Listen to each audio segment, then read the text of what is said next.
has the right to ban what you can watch, what you can read, what you can think. When big tech censors opinion for some, but not for others, it's a dark day for free speech. We allow it. Freedom of debate and conversation should not be cancelled. Your freedom to think should not be extinguished. Uncancelled, a Sky News Australia YouTube special. Hello and welcome to Sky News Australia's YouTube page. We've missed you.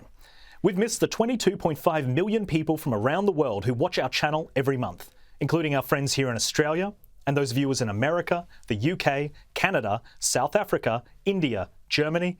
You get the idea. Last week, YouTube suspended our channel for daring to have difficult discussions relating to COVID-19 and restrictions. It was an attack on your ability to think freely and to have rational conversations.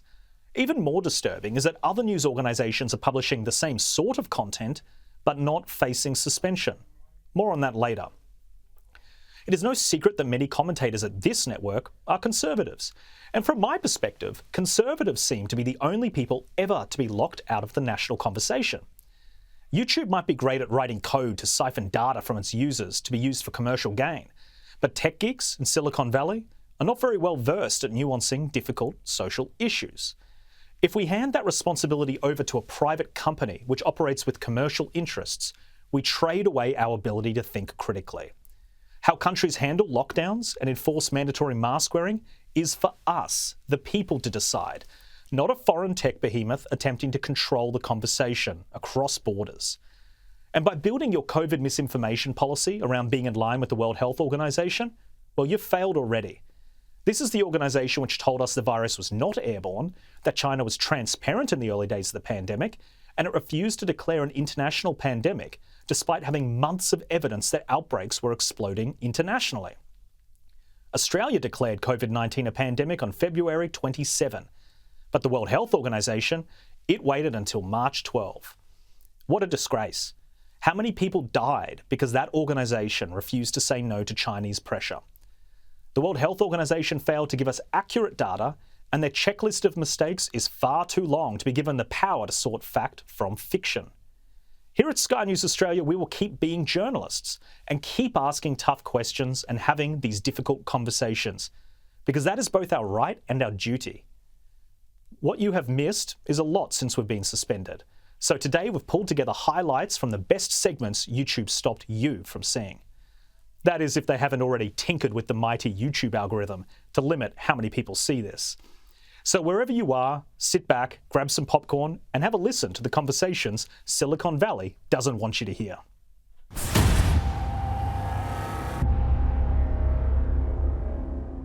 Well, you could probably imagine when word of our suspension reached the ears of irrelevant left-wing journalists, they responded with delight. You would expect journalists of all people to be concerned about censorship, but unfortunately, due to the very tribal way they view politics, only a left-wing opinion is an appropriate opinion. Let's have a listen to Chris Kenny as he breaks down the suspension and touches on the crazed responses from Australian journalists. As I mentioned, YouTube has banned content from Sky News Australia from this channel for a week. Astonishing, isn't it? Banned. Sky News banned. This is cancel culture writ large, isn't it? This is censorship. This is a gigantic global corporation. YouTube is owned by Google, one of the largest digital giants, worth well over $1 trillion. So this is a foreign-owned multinational giant censoring the news and views that Australians can see. Quite extraordinary. A US company banning Australian media talking to Australians and the rest of the world. Now, YouTube and Google are as woke as you can get. They're based in Silicon Valley. They're caught up in the pro-democrat, anti-conservative, woke identity politics of the US and globally. Fair enough. They're entitled to any views they want to espouse, but they're not entitled to close down other views. Many at Google and YouTube would hate the way some commentators on this station point out Joe Biden's weaknesses, for instance, or how some of us expose Greta Thunberg's grandstanding, or challenge the economics of the renewable energy push, or point out the hypocrisy of race-based politics, or gender wars, or identity politics in general. But the so-called transgressions they cite to silence this station, to censor this station, relate to COVID-19. YouTube has claimed there are videos we've posted that deny the disease or push illegitimate treatments and the like. If this wasn't so worrying, it'd be laughable. Deny the disease? We've talked about little else for a full year and a half. Now, you'll know, of course, as a viewer of this program, that this is nonsense. On this show, we've focused intently on the coronavirus pandemic since before it was a pandemic. January 27 last year was the first time I had an epidemiologist on the program to discuss what might be coming our way from China. And we've discussed every development and angle since with politicians, epidemiologists, researchers, medicos, scientists, pharmacists, public health officers, and others. And that's just my show. The hours of interviews, analysis, reporting, debate and opinion across this channel over the past 18 months has got to be countless. My rough calculation suggests about 5,000 hours of COVID-19 coverage. Now, as you might have seen, once or twice a mistake has been made by a presenter or by a guest, and they've promptly corrected it. That's as it should be. But get this, for their outrageous ban, YouTube take as their guide the World Health Organization, a UN body that criticised Australia for closing its border to China at the start of the pandemic. How well would Australia have gone if we'd listened to that? And the WHO was also complicit in denying the possibility that the virus arose from the Wuhan Institute of Virology. And remember, other digital giants actually banned that story last year, the story which this station has led in covering and is now the focus of serious investigations by the US at the behest of President Biden. So who is the arbiter of truth, fairness and accuracy? It most certainly can't be the World Health Organization or the digital giants. More to the point, this has been a constantly evolving story across all those months, as you know. Advice from medical authorities here and abroad when it comes to border closures, various treatments, mask wearing and lockdowns has changed almost daily, so that over time, coverage, official advice and opinions have also shifted. There have been developments in treatments and most significantly, the production of a number of vaccines, thank God.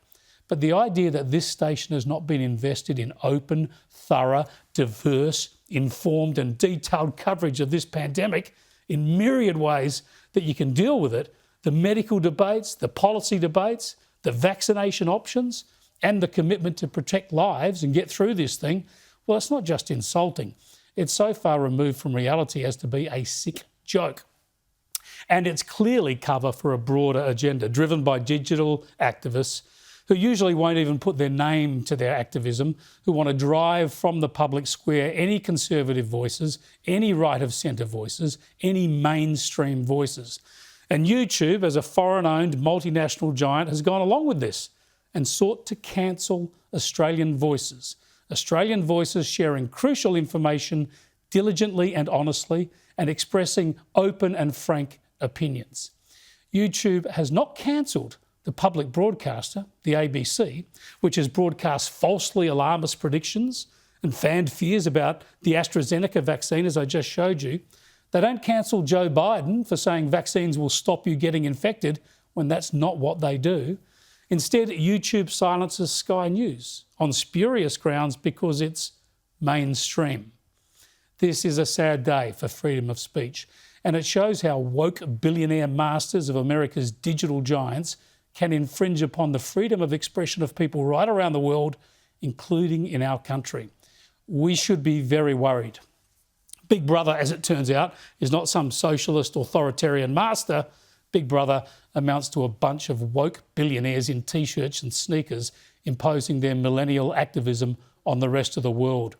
What is doubly worrying about this is the so-called journalists in Australia who have been cheering. These leftist journalists would claim to be liberal-minded. They would claim to support freedom of speech. but they cheer a foreign multinational for cancelling an Australian service. Why? Well, because they oppose the airing of right of centre views, of course. I won't go through everything they say, but let's call out some of these people. The ABC's Alan Kohler took to Twitter to support this suppression of Australian voices by Google, YouTube. Channel 10's Antoinette Lattouf, often given a platform for her woke views on Sky, also cheered this censorship. ABC Brekkie TV host Michael Rowland claims not to be partisan, but he endorsed this cancel culture, as did, of course, Paul Barry of Media Watch, who, as I've shown you time and time again, is a serial misleader about this station. Peter Fitzsimmons, a Sydney Morning Herald columnist and chair of the Australian Republican movement, he wants an Australian head of state, but he supports US billionaires cancelling Australian voices. Then there's the hard left fringe commentators like Bernard Keane at Crikey and Michael Pascoe, a one-time Nine reporter. They're happy to see those they disagree with silenced. And some former ABC types, including Emma Alberici, who's confused profit with revenue and didn't get banned, one-time 7:30 host Quentin Debster, and former Labor staffer and Insiders host Barry Cassidy. All three of them showed they have no commitment to the contest of ideas, applauding this ban. Now, current ABC political reporter Laura Tingle, who's been in trouble for tweets slamming the Prime Minister of late, was a bit shy. She merely liked and retweeted some of her friends cheering YouTube's censorship. These people call themselves journalists. How can you be a journalist and oppose freedom of speech? Here they are applauding the cancellation of a media service that tends to point out their mistakes, biases and hypocrisy.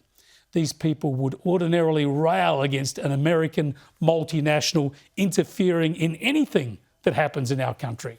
But this time they welcome it because of blind ideological barracking. Their hypocrisy is laid bare. But thanks to you for watching and supporting this station. We will always put the interests and views of mainstream Australians ahead of petty politicking or the edicts of a global digital giant.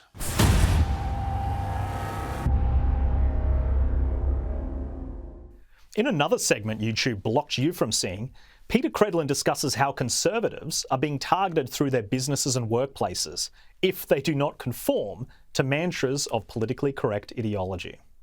But first, welcome tonight to an Australia where the news and views you are allowed to view and listen to are determined by a private US tech company outside the reach of our laws and regulations. I'm referring to the decision by YouTube to suspend Sky News Australia from its video channel for a week because it doesn't like the views of some of my colleagues. So this is where we're at in the culture war world of 2021.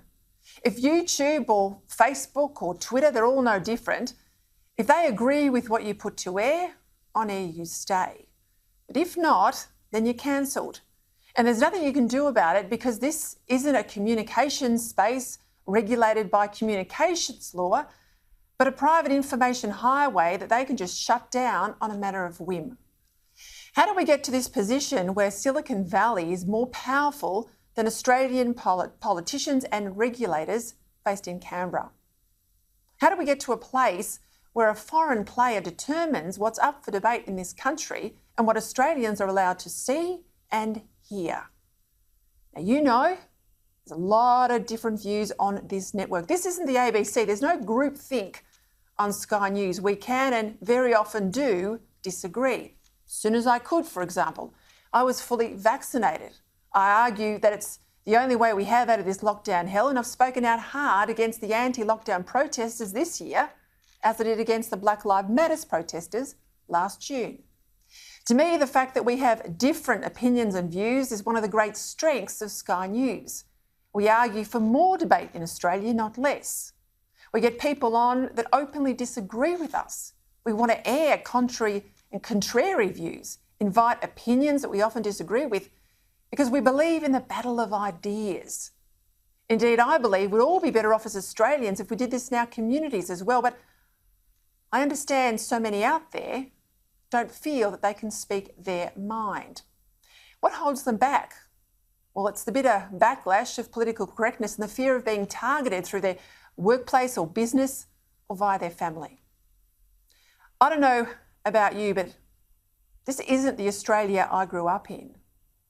We used to be a country that welcomed different points of view and loved a debate down at the pub or on talkback radio, a debate that was a lot more tolerant of the alternative argument and preferred to contest ideas rather than shut down voices. That's not where we are tonight. We can have Julian Burnside on Twitter last week running a line that's basically anti-Semitic. That's allowed. Followed up with his wife attacking the mother of the Federal Treasurer, who was a stateless person when she arrived in this country as a refugee after the Holocaust. Now, both have since apologised, as they should, but they haven't been cancelled.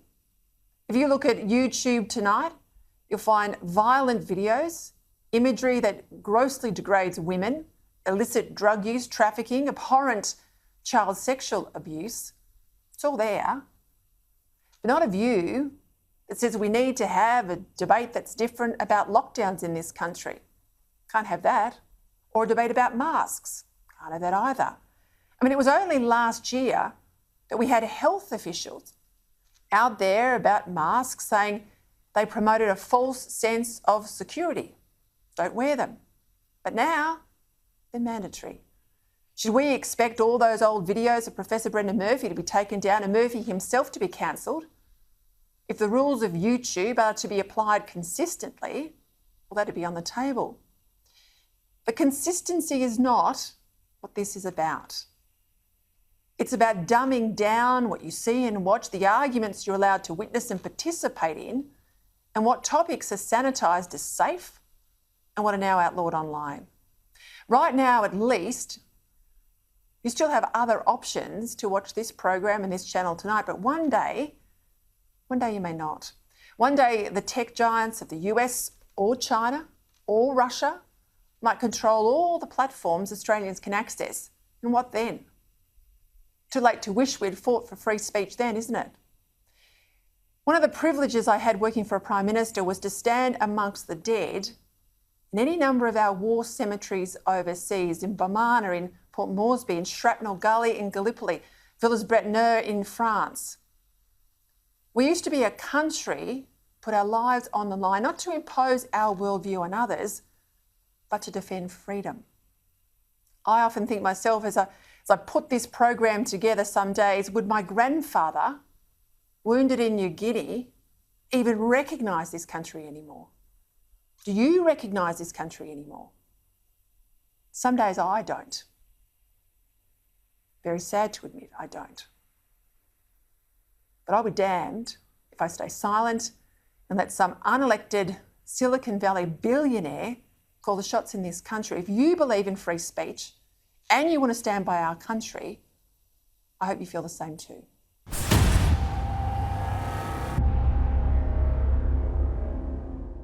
Now, moving on from the suspension, YouTube also stopped you from hearing about this conversation about how US news outlets deceptively cover hate crimes. Well, let's go to the very gifted Adam Crichton with an extraordinary story out of America. The world is such a place today that much of what you hear is racist, sexist or homophobic.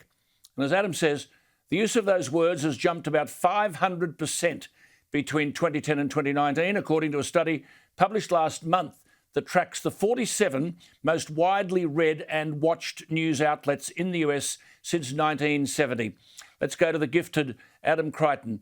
Adam, thank you for your time. Congratulations on the wonderful work you do. Brilliant Thanks, writing. Alan. Let's start at the end and see how you got there. Is America the most racist, sexist and homophobic nation in the world? I thought we were. Well, look, it certainly seems that way. If you turn on cable news or pick up a newspaper, you would think that there are hate crimes everywhere, you know, whether it's based on sex, based on race, or based on sexuality. But the facts simply don't reflect that. So when I saw that study that you just mentioned, I thought that I should have a look at the actual statistics, and I was shocked that it's just such a minuscule share of violent crime. I mean, for instance, in 2019, the most recent year that we have data, there were 1.2 million violent crimes in America, of course, which is a very large number. But so-called hate crimes were only about 7,000, which is not even a rounding error. And this is after supposed years of increase because of Donald Trump. Yes, I mean, the New York Times said the use of the word racist, it's everywhere, has increased by 638%. The word sexist by 403%. No surprises there because these words are hoisted around, aren't they? And the media have got a lot to answer for, haven't they?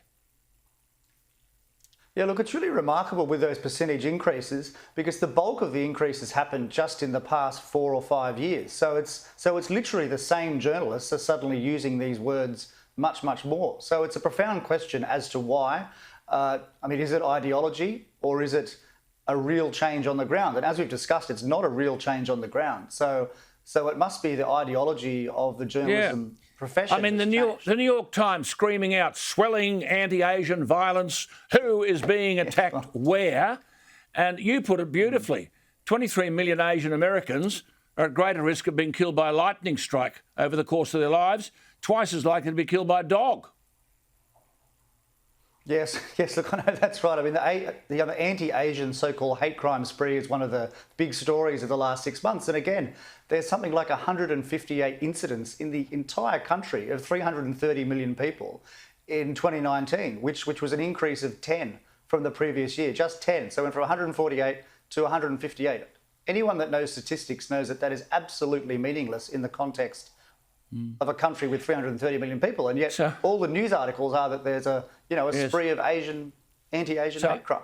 So I suppose in summary, the media whip up this frenzy about prejudice without justification, creating the false impression amongst readers that prejudice has increased. I suppose it makes for an easy story, but at the end of the day, it's not telling us the truth, and like a lot of things, is merely alarming people out there without justification. Yeah, look, I think part of the problem is that various publishers and news channels, they've lost some of their traditional advertising revenue streams, and so that leads just from pure business reasons to put out stories that are more likely to appeal, superficially appeal to certain groups, and so you have this increase in stories based on race because it's an easy story to publish and it gets eyeballs, it gets clicks. So it's partly economics. Get clicks, a bit of clickbait. Off you go, Adam. Always wonderful to talk to you. You're doing brilliant work. Not good work, brilliant work. This young man, you can read him in The Australian almost every day.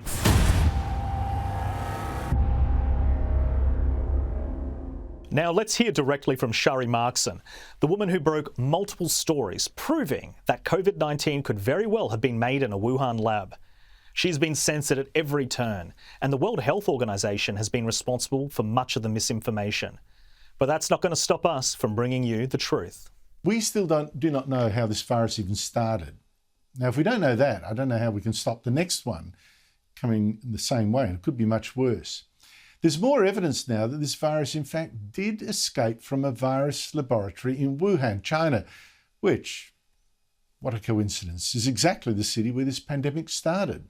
It escaped, so many people now believe, from a lab there that was doing work on very similar bat viruses, making them more lethal, allegedly to learn how to protect us in a pandemic. Instead, we have that pandemic now. More than 4 million people dead. Now, speaking of Wuhan, by the way, the virus has returned there. All 11 million residents are being tested now.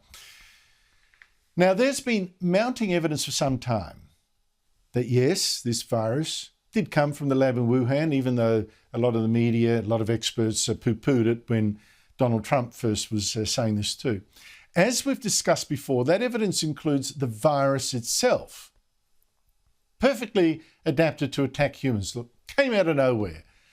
Apparently, when you look at the features of it, genetically engineered. That's the great likelihood. But now, more evidence. Joining me is Shari Markson, investigations editor of the Australian newspaper and author of What Really Happened at Wuhan, a book about exactly this scandal. We've talked about this book before and some of its revelations. Shari Markson, thank you so much for your time. Congressional Republicans in the US have been working on a study that they're going to be releasing in September, but they've put out some of the evidence they've already got, including satellite imagery of local hospitals in Wuhan. What does this evidence show? Good evening, Andrew. Look, this is a great report. Unfortunately, it's a Republican report. This is one of the big efforts of the US Congress to investigate the publicly available information. This isn't intelligence. This information is in the public domain to get to the bottom of what happened in Wuhan at the time of the outbreak. Unfortunately, the Democrats have not come to the table. They haven't been part of any inquiry. You'd think after all of this time, this issue would not be politicized. You know, this isn't a matter of Trump supporting the lab leak origin of the virus anymore. He's out of office, and yet still this issue is being politicized. But this report is quite important, and a lot of the information in it coincides exactly with what I found and what I've reported in my book, which is that the timeline is much earlier for the outbreak than most people think. The general discussion at the moment has put the time frame for the origins of the virus as November or December, when in fact, what the conclusion I reach in my book, and again what this Republican congressional report found as well, is that the likely time frame for the first outbreak is actually September. And there's a lot of evidence for that, for that September timeframe as when the virus first emerged. And when they look at satellite imagery of the local hospitals, what does that imagery actually tend to show? Look, it's really fascinating, the satellite imagery, and whether the US intelligence was collecting it at the time or whether this is open source agencies that have gone back and looked at it in hindsight. It shows that the hospitals were very busy at the time in October. They were starting to get busier in the parking lots. At the same time, at the Wuhan Institute of Virology, there was a blackout. So there's no mobile phone activity, no signals activity happening at the Wuhan Institute of Virology. The experts I've interviewed said that would be consistent with a mass sterilization of that facility going on, so that everyone had to move out for a 2-week period while the Wuhan Institute of Virology was being cleaned out or mass sterilized. Obviously, whatever measures were taken were not enough. This COVID-19, SARS-CoV-2 was far more infectious than anyone realized, probably even the researchers looking at the various coronaviruses that came from that cave in Yunnan, and we now have a global pandemic. It's extraordinary. Some of the stuff, I mean, look, I know this is all like tiny little jigsaw pieces, like yes. A sudden spike in internet searches in the area, you know, about looking for the kind of things we know now are coronavirus symptoms. We saw database changes. We saw the World Military Games in Wuhan in October that year, just after when you think the virus actually started, suddenly held without fans. And foreign athletes were saying, well, hey, well, look, that's weird. They're doing all this weird social distancing, etc., testing temperatures and all that. Now, look, none of this is a smoking gun, is it? None of it is absolute proof of anything. But putting all the pieces together that we've just said here, that I mentioned in the intro, that you've got in your excellent book, how strong now is the case that this virus did escape from a Chinese lab? Look, when the two pieces of evidence is the circumstantial evidence. It's what was happening in Wuhan in this crucial period, the window for the outbreak, September to November 2019. And then, as you said in your editorial, it's looking at the virus itself, which holds so many clues as to its origin because it has so many unusual features. So when you put those two things together, and my book really does detail the extensive evidence, you know, both the unusual features of the virus itself and what was happening in Wuhan at that time. When you put those two things together, there is a very compelling case that something unusual was happening at the Wuhan Institute of Virology, that this virus did leak from the Wuhan Institute of Virology. What's not quite clear, and this is why we still need an investigation, is exactly what happened. Was it an accident? Was it a worker who was collecting viruses from the Yunnan cave, you know, a 20-hour drive away from the Wuhan Institute of Virology, who became infected? We need to know that detail about how it started.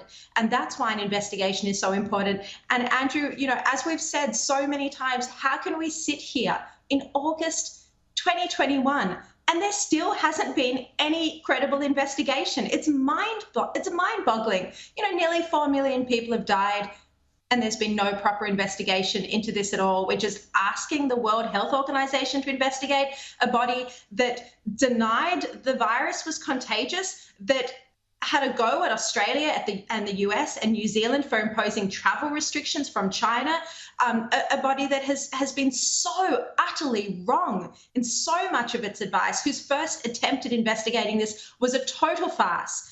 And whose investigators were riddled with conflicts of interest because some of them had personally funded and worked with the Wuhan Institute of Virology for 15 years. How can this be the body that we're all relying on to investigate?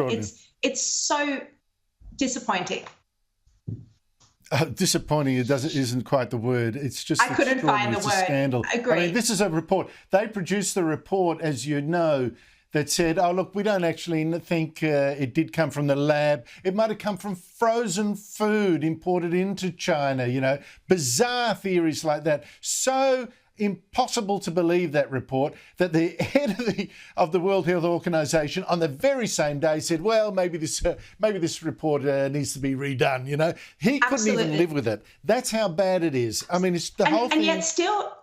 And it was such a farce of a report, Andrew, and they only spent 3 hours asking questions of the Wuhan Institute of Virology scientists who were their own colleagues.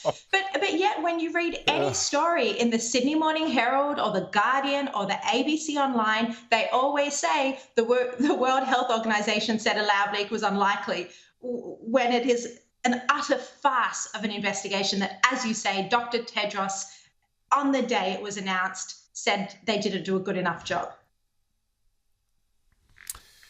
What can we say? I don't know that we're going to get to the truth. China is doing everything it can to stop it getting out and trying to say, oh, it came from frozen food, it came from America, it came from whatever. Sherry Markson, thank you so much for your time.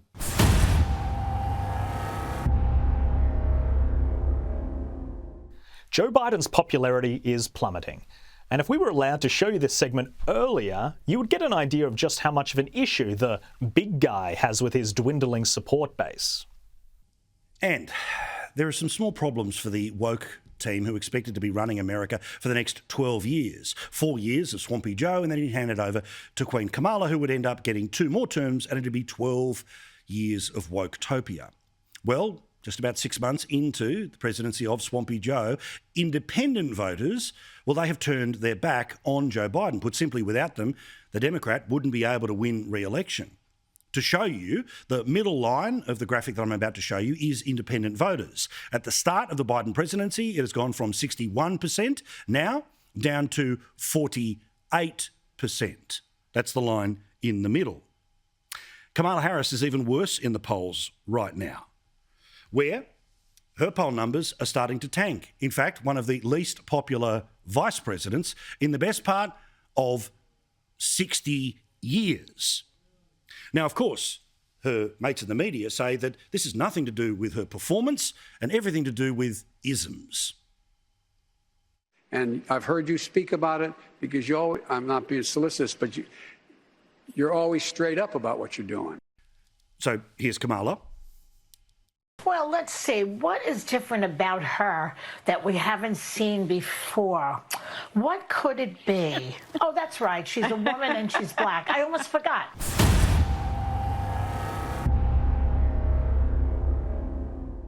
Well, there were many more great moments and conversations you were stopped from seeing this week. But despite the big tech threats, we promise to keep covering the issues you want to hear debated every single day. And please, if you haven't already, hit that subscriber button and make sure you visit skynews.com.au, where you can find all of our best moments completely uncensored.